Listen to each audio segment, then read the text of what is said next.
Hey folks, welcome back. Let's get into Chapter 5, Population Development. Population and development is a issue that we in the 20th/21st century have really concerned ourselves with. So let's see what it's all about.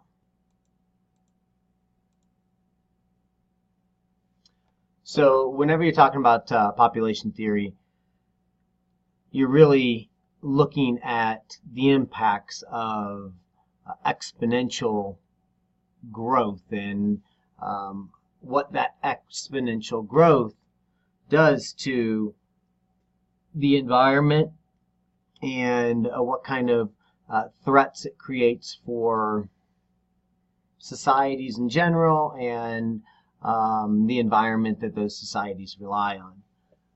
When we talk about exponential growth, really what we're saying is growth that is constantly compounding.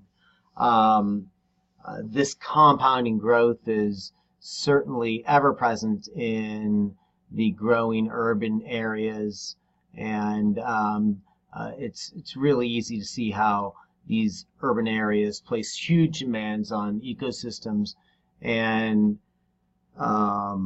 of course those demands end up being distributed as costs and benefits over time.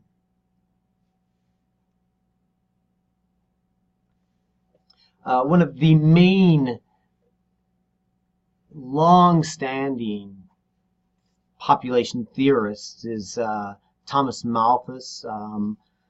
We call this Malthusian theory.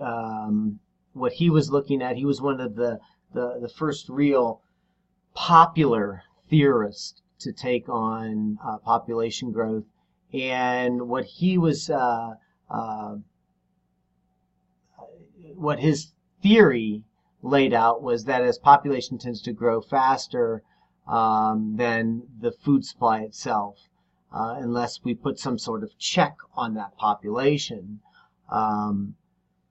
So in some ways, population growth will continue until it runs up against environmental limits. We consider these environmental limits the carrying capacity of the environment. And one of the things that we need to understand is that in many respects, the tale of the modern human is to circumvent the carrying capacities of the environment by using technology.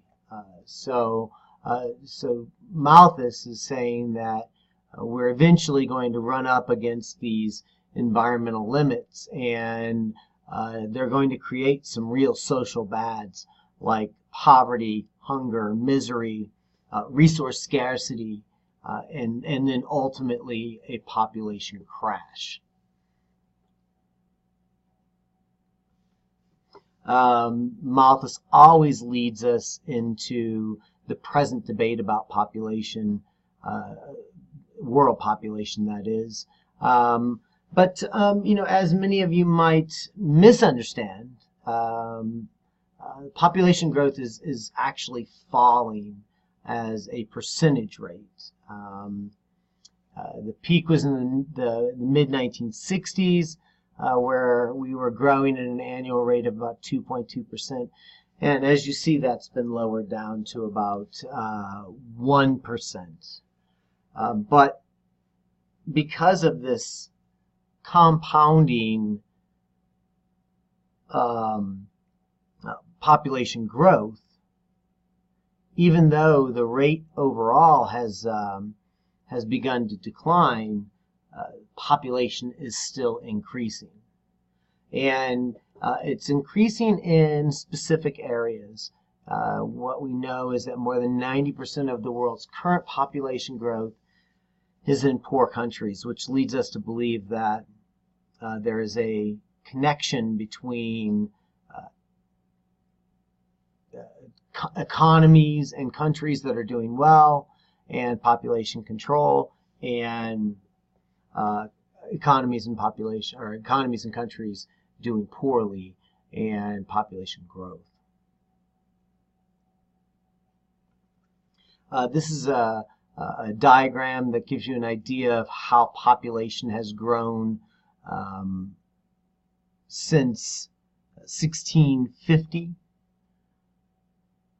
We hit 1 billion at the beginning of the 19th century, 2 billion somewhere between 1918 and 1927.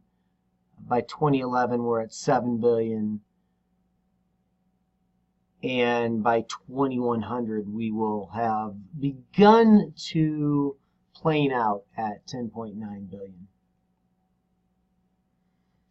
The decreasing population projections over time are seen in light of a decreasing fertility rate, or the average number of children born to women in the population. In 2010, fertility rates ranged from 4.4 per in poor countries to 1.6 in rich countries. As we've seen and already discussed, the better your country is doing economically, the lower your fertility rates are going to be, the lower your population growth is going to be. And as we've already discussed, fertility rates are on the decline along with the population, but that doesn't mean that we have less people on the planet. An important concept to think about is population momentum. Earlier, high levels of growth may have meant that current large populations in child-rearing years were creating this population momentum.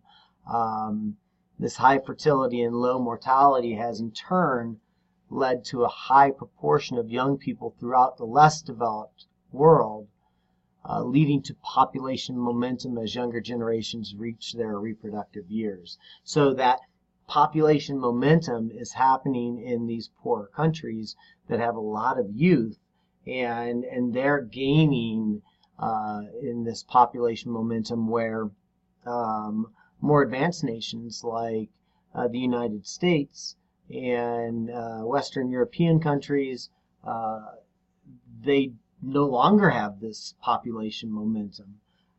I think I was just seeing that Hungary will literally wipe out all taxes for any woman who has 4 children. That's how much they want population. That's how much they want new children, because their population is starting to wane.